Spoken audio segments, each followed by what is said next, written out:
10 సంవత్సరాలు మీరు అధికారంలో ఉన్నారు.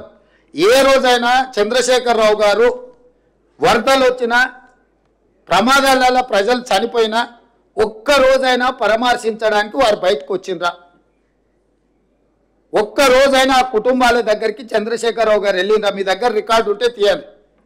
2014 నుంచి 2024 జనవరి వరకు చాలాసార్లు వర్షాలు, వరదలు, ప్రజలు చనిపోవడం, ప్రమాదాలు జరగడం మనం కళ్ళతో చూసినాం.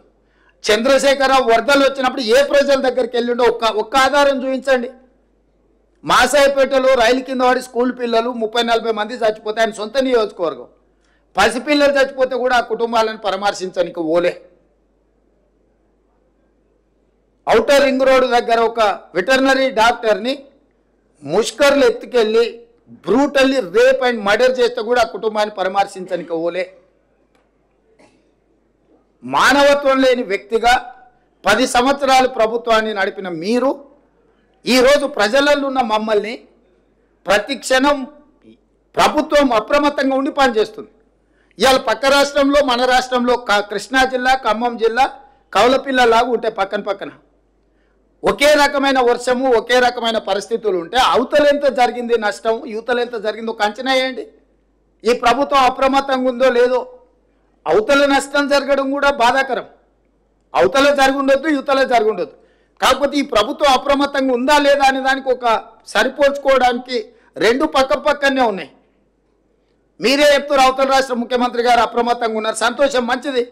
వారి అనుభవంతో అప్రమత్తంగా ఉండి ఆ జిల్లాను, ఆ రాష్ట్రాన్ని ఆదుకోవడానికి ప్రయత్నం చేశారు. అదే సందర్భంలో ఈ రాష్ట్ర ముఖ్యమంత్రి కూడా 24 గంటలు కంటిన్యూస్గా 30 తారీఖు నుంచి ఈ రోజు వరకు కంటిన్యూస్గా పర్యవేక్షిస్తూనే ఉన్నాం, చర్యలు తీసుకుంటూనే ఉన్నాం. రెండింటిని పోల్చి చూడండి. మరి అవతల రాష్ట్రంలో ప్రతిపక్ష నాయకుడు లేకపోతే మా నాయకురాలు షర్మిల గారు ప్రజలకి వెళ్ళి కష్టపడ్డల దగ్గర, ఇక్కడ ఉన్న ప్రతిపక్ష నాయకుడు ఎక్కడున్నాడు? అసలు ఉన్నాడా?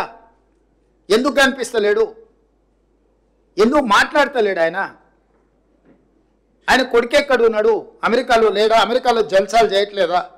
అమెరికాలో జల్సాలు చేసేటోడు కూడా మా 10 ఏళ్ళ అధికారం అనుభవించి 1,00,000 కోట్లు అక్రమంగా సంపాదించుకొని అమెరికాలో జల్సాలు చేస్తున్నాడు కూడా ఈరోజు ఈ ప్రభుత్వం మీద దాడి చేస్తున్నారు. అయినా ఈ ప్రభుత్వం మనోధైర్యం కోల్పోదు.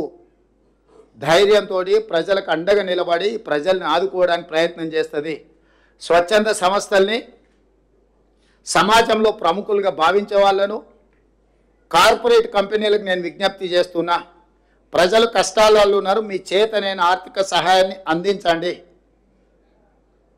మానవత్వం ప్రదర్శించాల్సిన అవసరం ఉన్నది. ఈరోజు మానవీయ కోణంలో వీళ్ళందరూ కూడా ఆలోచన చేసి చెయ్యగలిగిన సహాయాన్ని ఈ పేదలకు అందించండి. సహాయం అందించని వాళ్ళు మనోధైర్యాన్ని ఇవ్వండి. మేము మీకు అండగా నిలబడ్డాము అని ఒక మంచి మాట అయినా మాట్లాడండి. తద్వారా వాళ్ళు కొంచెం ఉపశమనం పొందుతారు. కష్టాలలో ఉన్న వాళ్ళకు ఒక ఓదార్పు కూడా కొంత వాళ్ళకు మనోధైర్యాన్ని పెంచుతుంది.